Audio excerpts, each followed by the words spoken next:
Meus irmãos, eu peço que abram as suas Bíblias no primeiro livro do profeta Samuel, capítulo 25, que será o texto base da nossa reflexão nesta noite. Primeiro livro do profeta Samuel, Samuel que também foi juiz sobre o povo de Israel antes do período dos reis, antes das dinastias. Houve um período em que Israel foi governada por juízes e Samuel foi um deles.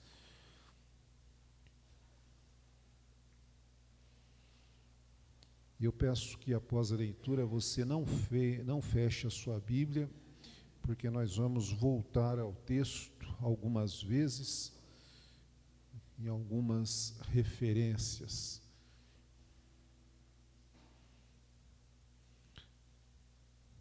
Leiamos, portanto, os irmãos acompanhem aí, a partir do versículo 2. Havia um homem em Maom que tinha as suas possessões no Carmelo, ou também Monte Carmelo. Homem abastado, tinha 3.000 ovelhas e 1.000 cabras. Estava tosqueando as suas ovelhas no Carmelo. Nabal era o nome deste homem, e Abigail o de sua mulher. Esta era sensata e formosa, porém o homem era duro, maligno em todo o seu trato. Era ele da casa de Calebe. Ouvindo Davi no deserto que Nabal tosqueava as suas ovelhas, enviou 10 moços e lhes disse: Subi ao Carmelo, ide a Nabal, perguntai-lhe em meu nome, como está? Direis àquele próspero o seguinte: paz seja contigo e tenha paz a tua casa e tudo o que possuís tenha paz. Tenho ouvido que tens tosqueadores. Os teus pastores estiveram conosco, nenhum agravo lhes fizemos, e de nenhuma coisa sentiram falta todos os dias que estiveram no Carmelo. Pergunta aos teus moços e ele te dirão: achem mercê, pois, os meus moços na tua presença, porque viemos em boa hora. Dá, pois, a teus servos e a Davi, teu filho, qualquer coisa que tiverdes à mão. Chegando, pois, os moços de Davi, tendo falado a Nabal todas estas palavras em nome de Davi, aguardaram. Respondeu Nabal aos moços de Davi e disse: Quem é Davi e quem é o filho de Jessé? Muitos são hoje em dia os servos que fogem ao seu senhor. Tomaria eu, pois, meu pão e a minha água e a carne das minhas reses que degolhei para os meus tosqueadores e o daria ao homem que eu não sei de onde vem? Então os moços de Davi puseram-se a caminho, voltaram, tendo chegado, lhe contaram tudo, segundo todas estas palavras. Pelo que disse Davi aos seus homens: cada um cinja a sua espada, e cada um cingiu a sua espada, e também Davi a sua. Subiram após Davi uns 400 homens, e 200 ficaram com a bagagem. Nesse meio tempo, um dentre os moços de Nabal anunciou a Abigail, mulher deste, dizendo: Davi enviou do deserto mensageiros a saudar a nosso senhor, porém este disparatou com eles. Aqueles homens, porém, nos têm sido muito bons, e nunca fomos agravados por eles, e de nenhuma coisa sentimos falta em todos os dias do nosso trato com eles, quando estávamos no campo. De muro em redor nos serviram, tanto de dia como de noite. Todos os dias que estivemos com eles, apacentamos ovelhas. Agora, pois, considera e vê o que has de fazer, porque já o mal está de fato determinado contra o nosso Senhor e contra toda a sua casa. E ele é filho de Belial, e não há quem lhe possa falar.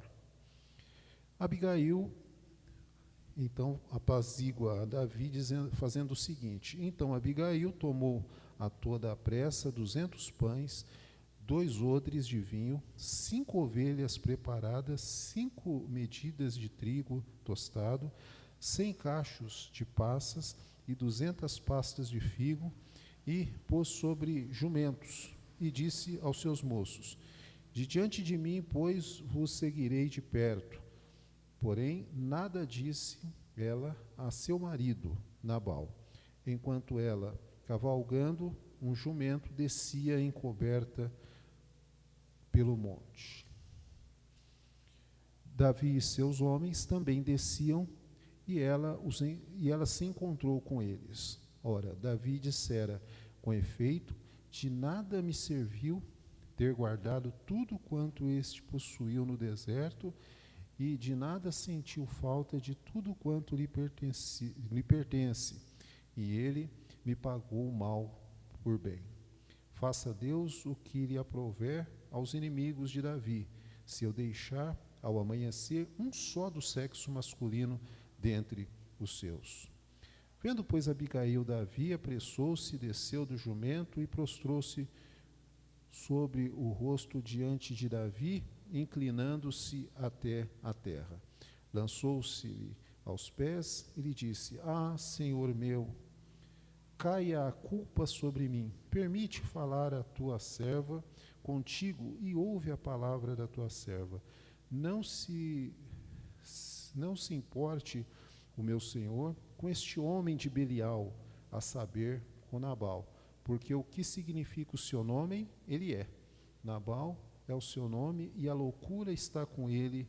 Eu, porém, tua serva, não vi os moços de meu senhor que enviastes. Agora, pois, meu senhor, tão certo como vive o Senhor e a tua alma, foste pelo Senhor impedido de derramar sangue e de vingar-se com as suas próprias mãos.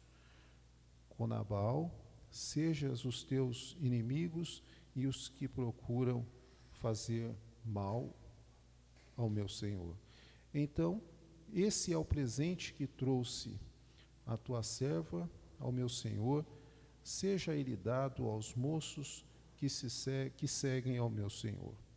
Perdoa a transgressão da tua serva, pois, de fato, o Senhor te fará casa firme, porque pelejais as batalhas do Senhor, não se ache mal em ti por todos os teus dias. Se algum homem se levantar para te perseguir e buscar a tua vida, então a sua vida será atada no feixe dos que vivem com o Senhor teu Deus. Porém, a vida de teus inimigos, este a arrojarás como se atirasse da cavidade de uma funda. E há de ser que, usando o Senhor contigo, segundo todo o bem que tem dito a teu respeito, e te houver estabelecido príncipe sobre Israel, então, meu Senhor, não será por tropeço, nem por pesar ao coração, o sangue que, sem causa, vieres a derramar, e te haveres vingado com as tuas próprias mãos, quando o Senhor te houver feito bem, lembrando-se da tua serva. Então Davi disse a Abigail: bendito o Senhor Deus de Israel, que hoje te enviou ao meu encontro. Bendita seja a tua prudência, bendita seja tu mesma, que hoje me tolheste de derramar sangue e de que por minha própria mão me vingasse. Porque tão certo como vive o Senhor Deus de Israel, que me impediu de que fizesse mal, se tu não te apressares não te apressaras e não me vieras ao encontro, não teria ficado a Nabal até ao amanhecer, nenhum sequer do sexo masculino. Então Davi recebeu da mão de Abigail, que esta lhe havia trazido, e lhe disse: sobe em paz e a tua casa, bem vês que ouvi a tua petição e a ela atendi. Por fim, voltou Abigail a Nabal, eis que ele fazia em casa um banquete, como um banquete de rei, e o seu coração estava alegre, e ele já muito embriagado, pelo que não lhe referiu ela coisa alguma, nem pouco, nem muito, até ao amanhecer. Pela manhã, estando Nabal já livre do vinho, sua mulher lhe deu a entender aquelas coisas, e se amorteceu nele o coração, e ficou ele como pedra. Passados uns 10 dias, feriu o Senhor a Nabal, e este morreu.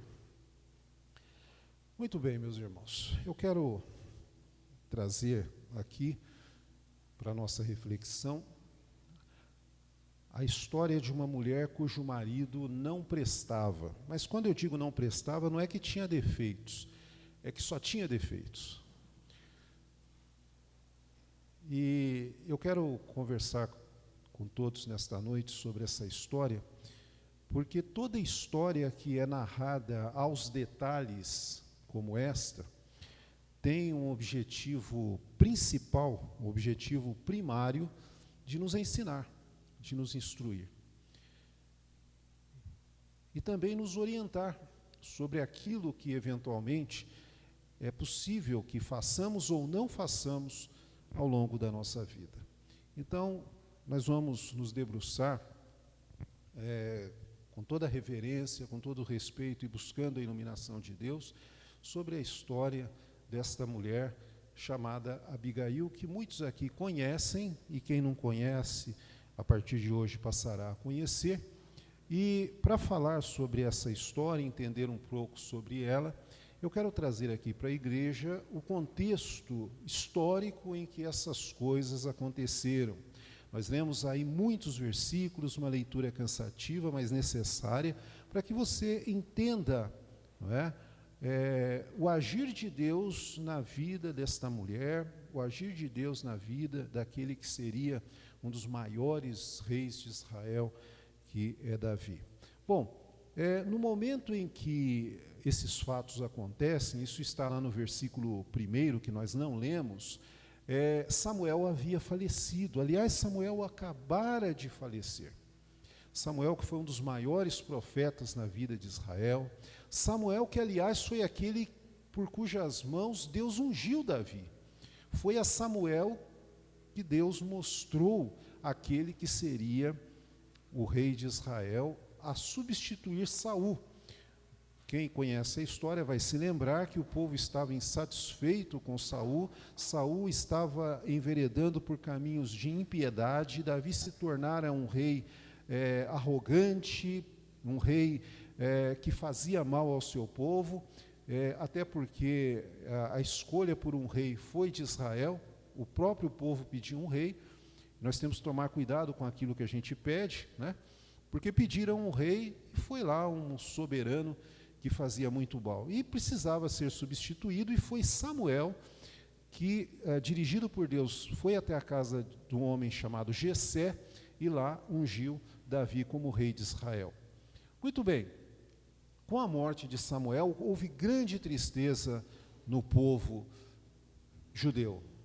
O povo judeu lamentou profundamente a morte daquele homem, porque ele era, além de profeta, um grande sacerdote, alguém que dirigia o povo com muita dedicação perante Deus. Um homem que fez falta. E, obviamente, Davi, assim como todo Israel, sentiu muito a falta daquele homem de Deus. Ocorre que, ao ser ungido rei de Israel, Saul se enciumou.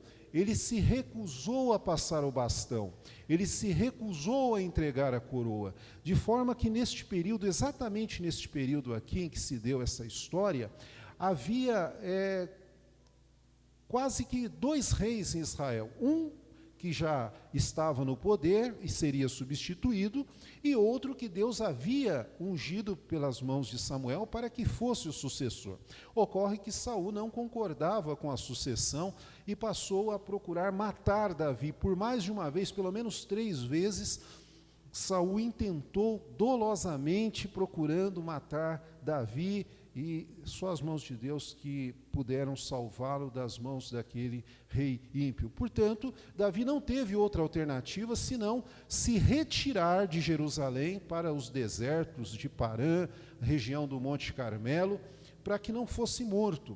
Levou consigo cerca de 600 guerreiros que eram fiéis e estavam ali no deserto nesta condição, quando então ocorreram esses fatos.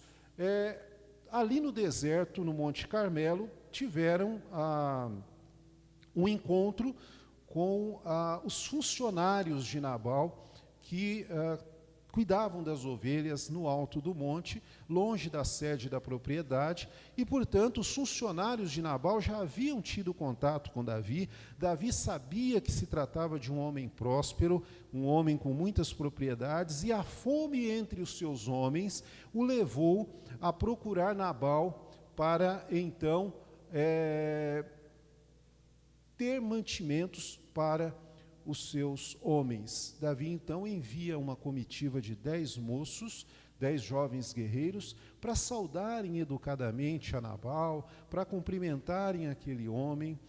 Eram todos da mesma etnia, vejam que eram todos judeus, eram todos da mesma etnia. A saudação aqui mostra que todos eram crentes no mesmo Deus, né, Yahvé.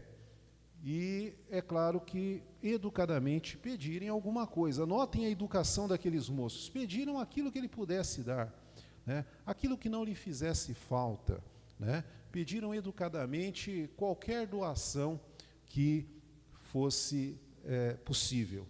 E a resposta de Nabal foi a pior possível, porque ele, além de ser mal educado, foi irônico. Ele usou de uma ironia ofensiva, ele usou de uma ironia que tinha o claro propósito de humilhar Davi. E ele disse assim: mas quem é esse tal Davi? E ele conhecia, obviamente, né? Porque ele disse que era da casa de Jessé. Então, se ele sabia quem era o pai daquele homem, obviamente ele o conhecia. Ele usou aquela ironia barata, aquela ironia que ofende mesmo, né? Eu não vou dar a minha comida, a minha água, o meu pão para esse homem que eu não sei de onde vem, né? Algo assim, com o propósito, naturalmente, de machucar, de ferir, né?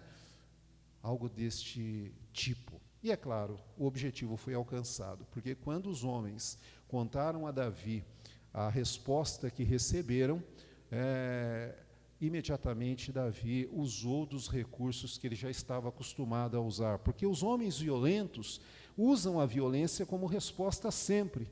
Essa é uma característica dos homens violentos. E está aí uma das razões pelas quais Davi não foi autorizado por Deus a construir o templo em Jerusalém. Embora ele tivesse arrumado os recursos, os projetos, né, os trabalhadores, ele não foi autorizado por Deus a construir o templo em Jerusalém. Quem o fez foi o seu sucessor, o seu filho Salomão. A reação de Davi foi a pior possível, a mais violenta possível. Armou-se, escalou parte dos seus homens e foram à busca de vingança. E a vingança era assim: matar todos os homens daqueles que fizeram a provocação. A vingança era essa. A vingança era matar todos os machos da família daquele que fez a ofensa. Essa era a vingança, não deixar ninguém vivo. Porque se deixasse alguém do sexo masculino vivo, ele promoveria a vingança, a resposta. Então essa era a vingança. E, aliás, o texto deixa claro que esta era a intenção de Davi.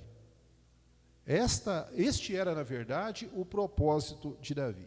E é aí que entra em cena essa mulher sábia, essa mulher ponderada, essa mulher cheia de graça, perante Deus e resolver o conflito. Aliás, eu não sei se vocês já perceberam, mas sempre as mulheres é que colocam os panos quentes. Numa briga de trânsito em que os homens, como dois cães, né, um vai para cima do outro para resolver de forma violenta, a mulher é sempre a ponderada, a mulher é sempre a resposta de ponderação, a mulher sempre é aquela que evita a violência, é da natureza da mulher agir da forma como Abigail agiu. É triste quando não acontece isso, né? É triste quando a mulher fica pilhando o seu marido, pilhando o seu namorado, estimulando o seu namorado a uma resposta violenta. É muito triste isso contraria, inclusive, a natureza da mulher, né, que é sempre de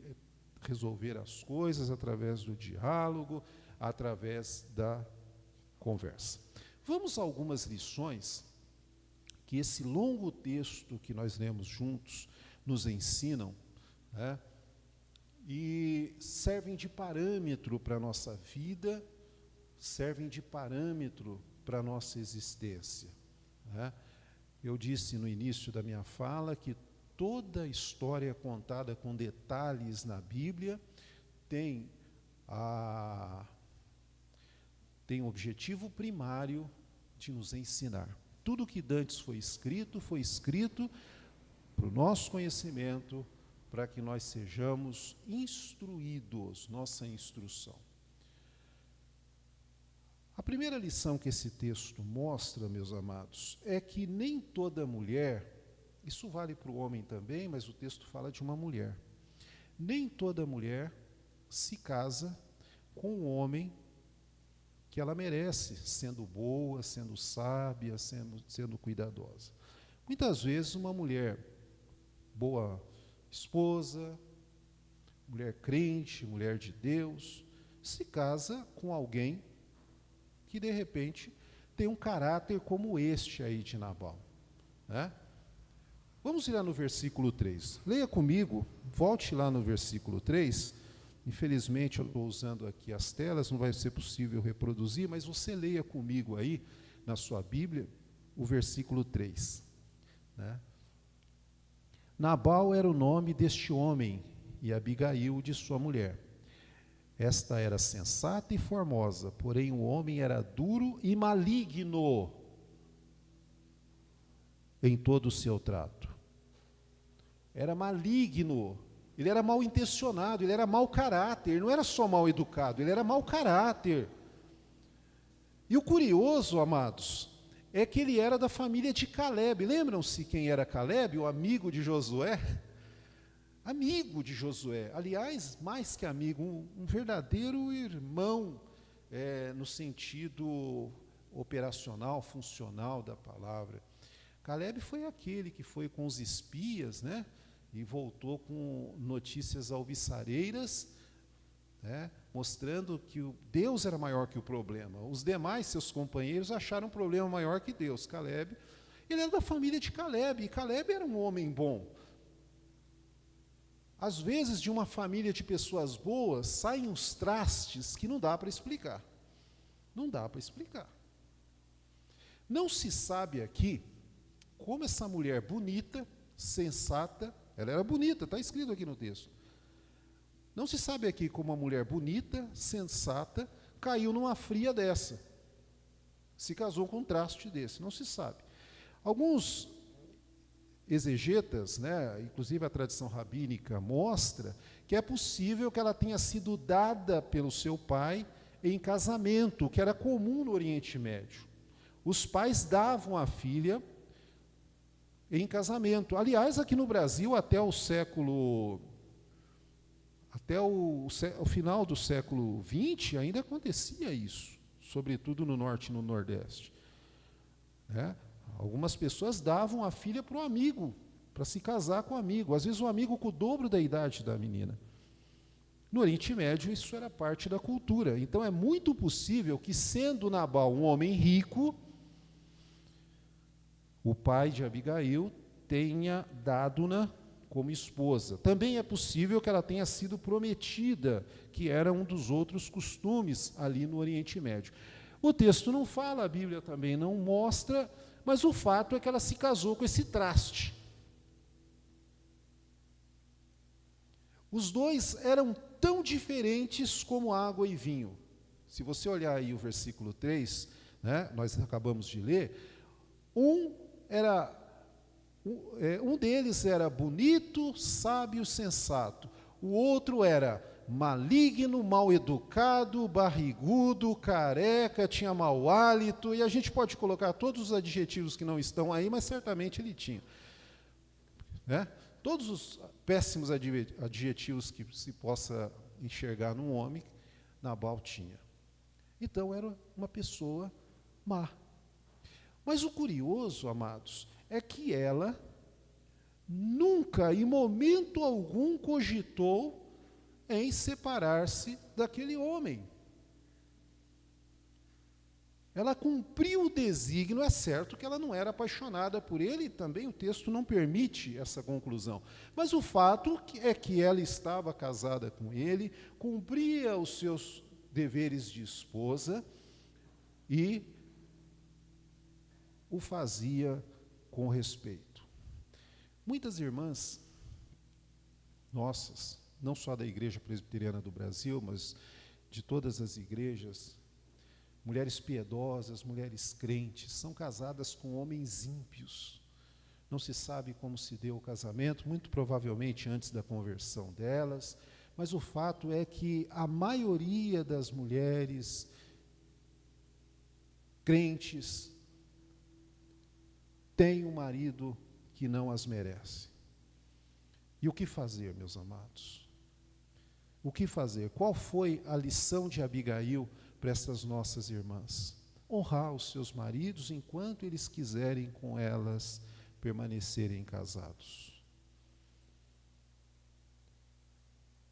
E aí nós começamos a nos lembrar que muitos casamentos atualmente acabam por motivos menores do que estes aqui que nós estamos enxergando no casamento de Abigail.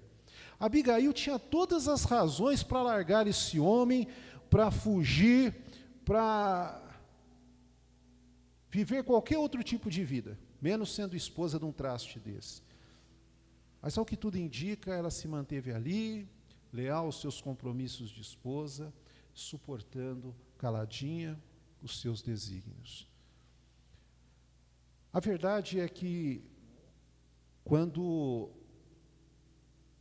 uma mulher crente está num lar com um homem ímpio, há muito choro, há muito sofrimento, há muitos pedidos de livramento.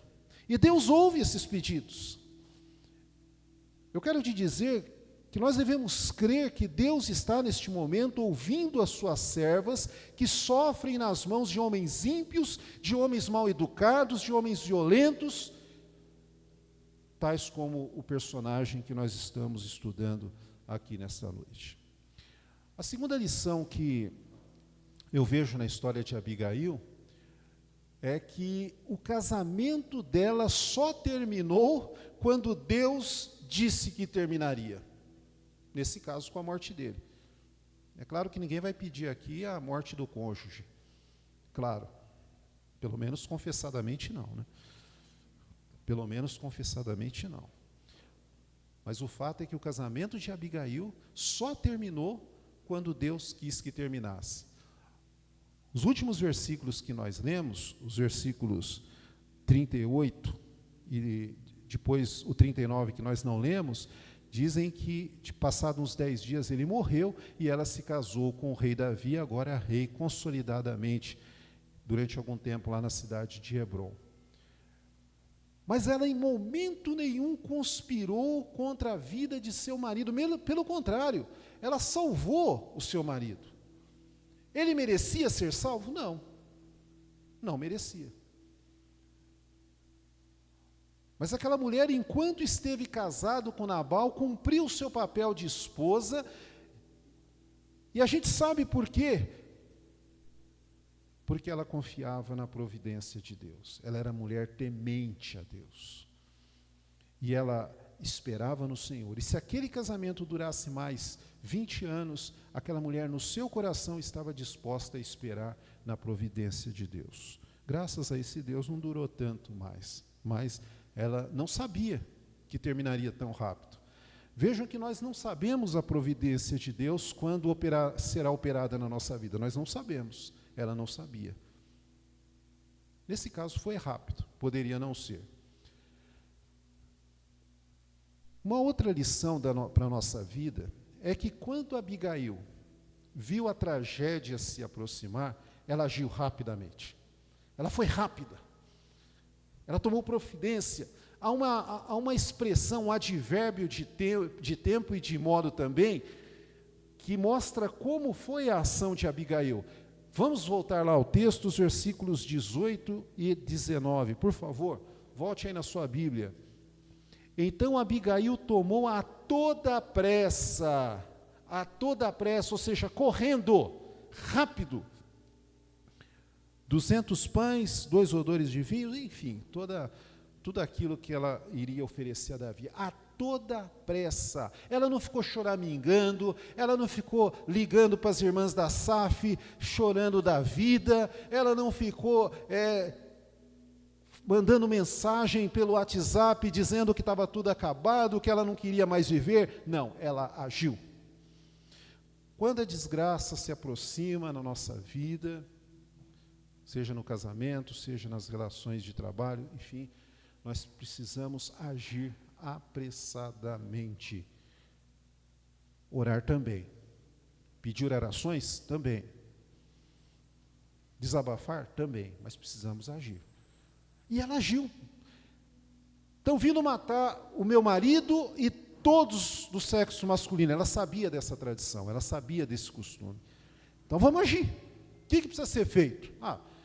Vamos atender lá o que o homem pediu. O homem foi legal conosco, cuidou dos nossos funcionários, vamos atender. Ela poderia, vejam, irmãos, que ela poderia ter mandado uma serva dela fazer isso. Ela era patroa. Ela poderia ter mandado uma das suas criadas tomar essa providência. Ela não fez isso. Ela pessoalmente tomou a providência, porque ela era a líder naquela casa. Ela era a esposa. Tem coisa que é a mãe que tem que fazer. Não adianta pedir para a filha, pedir para a irmã. Se a casa é sua, se o lar é seu, a responsabilidade é sua, de agir a toda pressa, para que a desgraça não aconteça. Porque quando se age com pressa, nós evitamos, nós nos antecipamos à desgraça.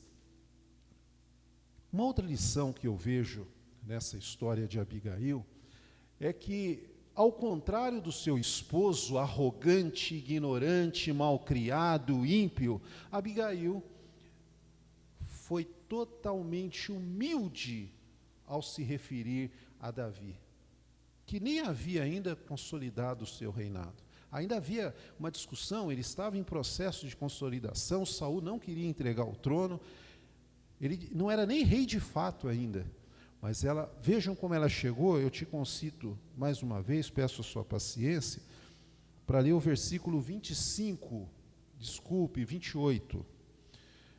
E no versículo 28 está escrito assim: perdoa as transgressões da tua serva. Que transgressão ela praticou? Qual foi o erro dela? Ela não estava nem presente quando os moços foram pedir alguma coisa, alguma doação, porque essas conversas não tinham a presença de mulheres. Essas conversas não tinham. Ela não estava presente, ela não participou. Ela ficou sabendo disso porque os funcionários da fazenda disseram que soldados de Davi haviam pedido doações. E agora ela chega perante o rei, e ela chega com o rosto em terra, ela chegou humilde.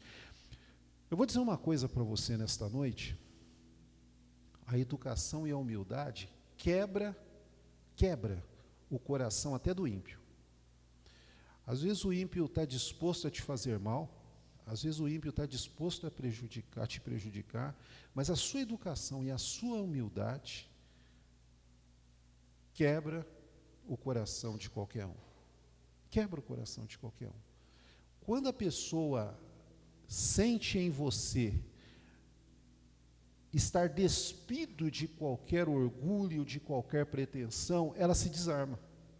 Quantas vezes um chefe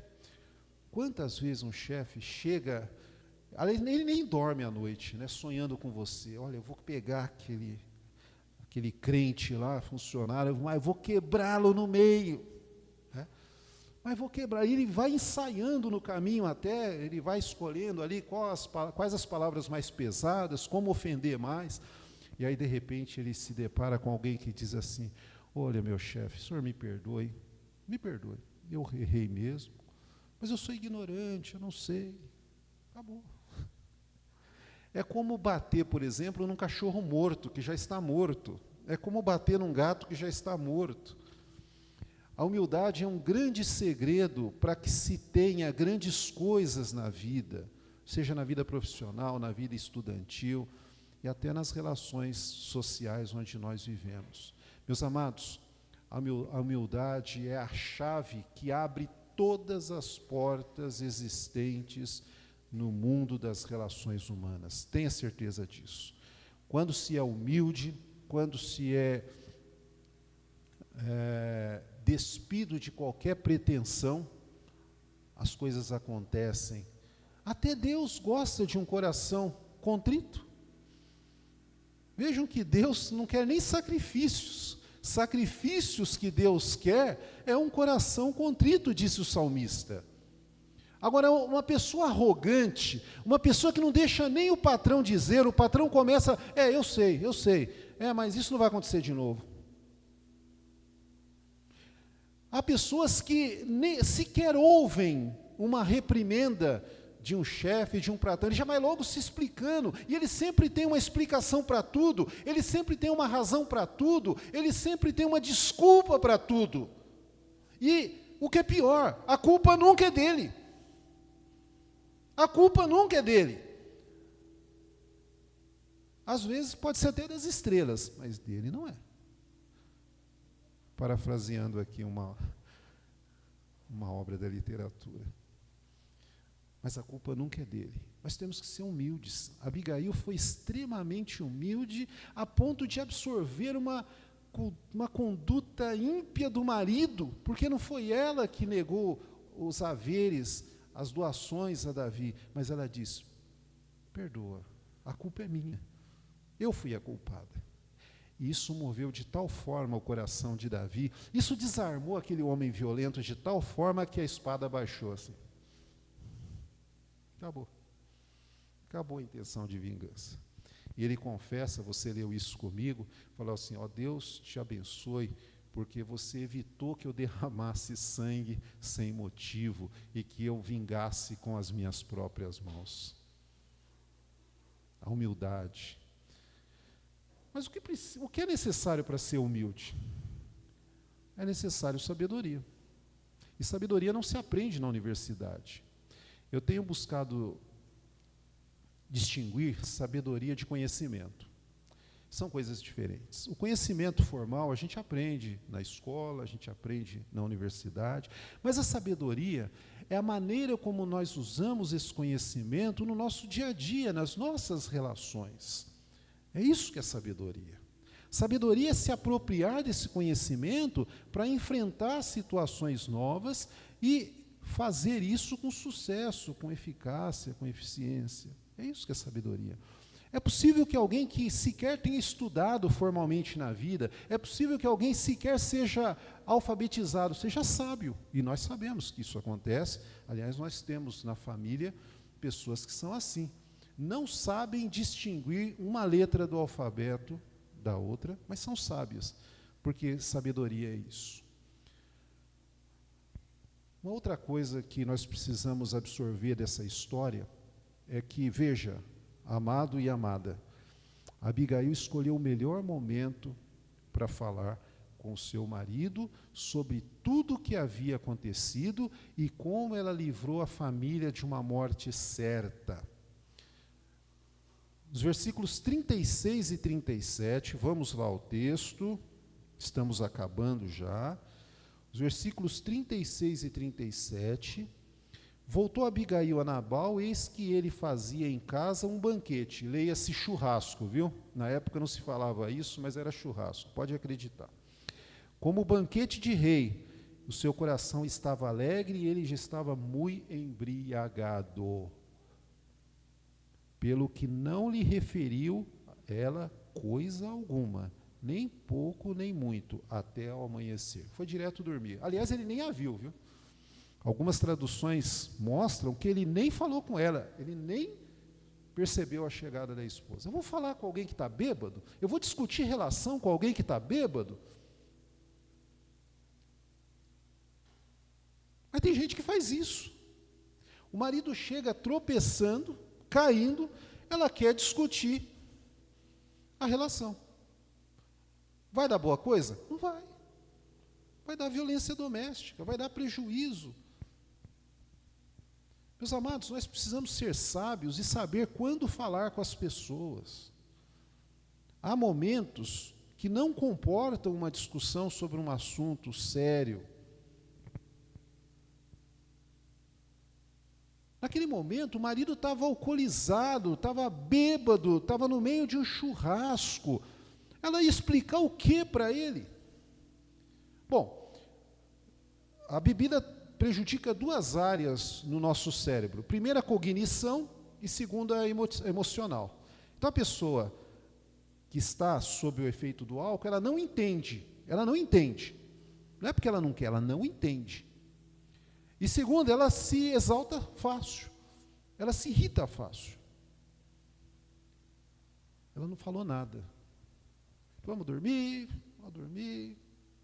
No dia seguinte, ele já estava com aquela dor de cabeça terrível, né? Mas sem o álcool.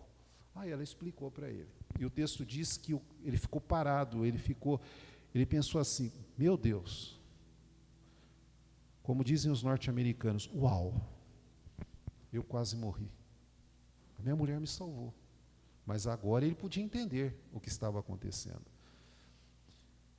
Nós temos que ter sábios, especialmente as mulheres, quando tiver aquela conversa séria com o esposo, para falar sobre algo extremamente complexo, precisa escolher uma boa hora.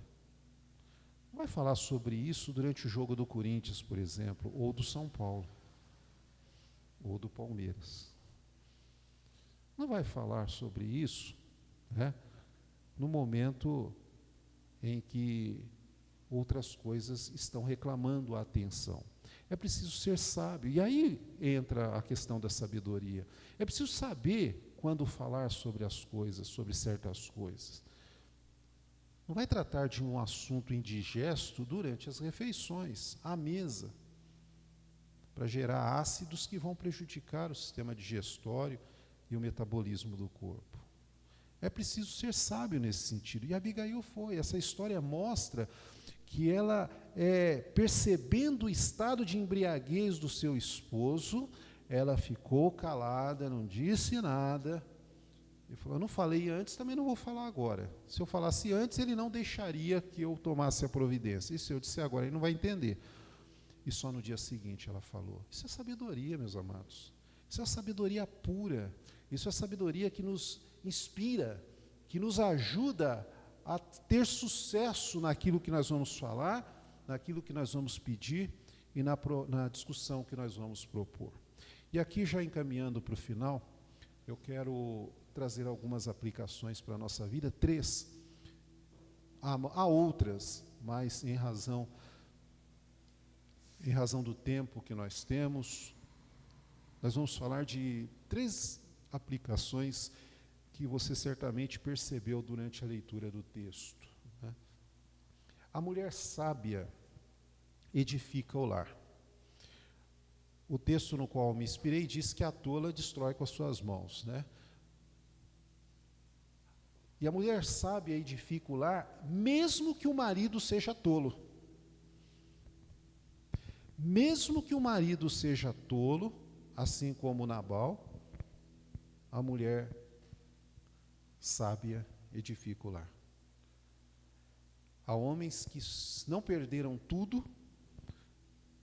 talvez talvez até deixaram de ir para a prisão, porque são casados com mulheres sábias e que não valorizam. Mulheres que não são valorizadas. Eu estive pesquisando o nome Nabal na Septuaginta. Septuaginta é a tradução do hebraico para o grego. Na versão mais atual da Septuaginta, a palavra Nabal significa um homem mau como um cão. Imaginem alguém ser casado com um homem, e o que é pior, como alguém dá um nome desse para o filho? Eu fico pensando, como alguém pode dar um nome desse para o filho? Será que ele está profetizando na vida do filho? Você vai ser burro, você vai ser mau, você vai ser ignorante, nécio, você vai ser como um cão. É incompreensível. Na cultura hebraica, tem essas coisas do nome ter um significado. Então, portanto, quando alguém bota um determinado nome no filho, ele sabe o que significa, obviamente. E eu acho que a mãe odiava esse menino, os pais odiavam esse menino, não é possível. Deve ser aquele filho que nasceu na pior hora possível, então seu nome vai ser Nabal. E foi mesmo. E segundo Abigail, ele fazia jus ao nome. Ele não só tinha o nome de ser alguém mau, mas ele era mau mesmo. Apesar disso, Abigail salvou a sua vida e a vida de todos os empregados da fazenda. Meus amados, você está entendendo que Abigail não salvou só a vida do marido? Davi mataria todos os funcionários do sexo masculino. Ia ser uma chacina, ia ser uma matança. Abigail foi a grande heroína dessa história. Ela preservou a vida de todos os homens e rapazes daquela propriedade. Apesar do marido ser nécio, ser mau, apesar do marido ter um caráter absolutamente odioso. A segunda aplicação que eu trago é que não se apaga fogo no lar com gasolina. Se um falar alto de um lado e o outro falar mais alto do outro lado, sabem no que vai dar isso aí? Isso vai dar no distrito policial. Isso vai resultar em violência doméstica. Numa crise conjugal, especialmente quando o marido tem o caráter que tinha Nabal, a mulher precisa ser comedida e aprender a agir com moderação, sem responder à altura. Porque uma reação inadequada pode gerar uma cena extremamente desastrosa. Quantas mortes no lar não se tem assistido? O Brasil hoje, infelizmente, lidera o ranking dos países em que há violência doméstica e familiar, em muitos casos com a morte da mulher. Porque a mulher precisa ser sábia, ela não pode apagar fogo com gasolina. Há mulheres que, infelizmente, pela sua natureza, vão para o enfrentamento. Imaginem uma mulher casada com um homem como Nabal e diz para ele: olha, então bate se você for homem, então vai. Imaginem. No que vai resultar isso aí? Onde vai terminar isso aí? Qual é o resultado prático disso? Imagine se naquele momento em que Abigail soube do malfeito do seu esposo, fosse tirar satisfações com ele.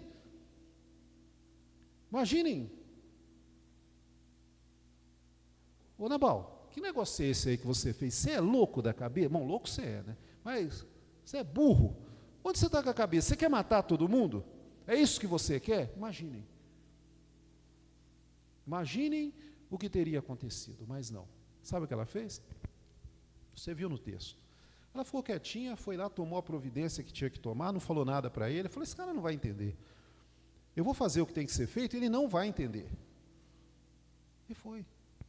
Foi em paz. É assim que se age. No lar, as provocações não podem ser respondidas, porque senão há um círculo vicioso. e é uma ciranda da violência, que invariavelmente termina em coisas ruins. Como dizem os cariocas, dá ruim, vai dar ruim. Apagar fogo com gasolina, reagir a uma provocação, a uma palavra mal colocada, dá ruim. E esse ruim pode ser, inclusive, a morte e, infelizmente, a morte da mulher. E, finalmente, meus amados, é preciso sempre se entregar às providências de Deus quando as relações familiares não vão bem. Vejam, e eu vou repetir aqui, disse isso, em nenhum momento Abigail cogitou de se separar de Nabal. Em nenhum momento. Porque ela acreditava na providência de Deus. Essa história terminou muito bem, ela se casou com Davi, rei, teve um filho com ele lá em Hebrom. Esse resultado está lá no segundo livro do profeta Samuel, no capítulo 3 lá, está falando que ela teve um filho com Davi, se casou com ele, o rei achou graça diante dela, se casou com ela, muito bonito, o rei não é bobo, não é nada, né, uma viúva muito bonita, se casou com ela e ela teve um filho com ele. Mas ela aguardou a providência de Deus, ela não tentou resolver as coisas da sua maneira, ela não tentou adotar providências com as suas formas humanas para resolver a situação. Há mulheres crentes que sofrem com seus maridos ímpios durante muitos anos. E talvez a igreja não tenha ideia do quanto isso, com a frequência com a qual isso acontece em nosso meio. Mulheres que são impedidas de vir à igreja, mulheres que são impedidas de participarem dos trabalhos na igreja, nas mãos de homens ímpios, mas que continuam orando, continuam fiéis e acreditando na providência de Deus. E mais de uma vez, eu pessoalmente vi homens sendo alcançados pela graça de Deus, arrependidos, se entregando aos pés de Jesus, dando graças pela vida de suas esposas que perseveraram na fé, que foi o caso de Abigail. Então eu espero que, ao final dessa exposição, você que tem um marido que não é parecido com Nabal, que tem defeitos, mas não é parecido com Nabal, dê graças a Deus por ele, dê um abraço bem forte dele. Olha, graças a Deus, porque senão esse canalha que eu vi essa noite no texto, né? É claro que sempre se pode melhorar, mas você que é casada com ímpio, ou conhece alguém que é casado com um homem ímpio, como este personagem aqui do texto de hoje, ensine para ela a sabedoria de Abigail, a perseverança de Abigail e a fé que ela teve na providência de Deus. Amém? Graças a Deus por isso e que Ele aplique na nossa vida a sua palavra. O conjunto expressão vai nos dirigir a Deus mais uma vez com um cântico.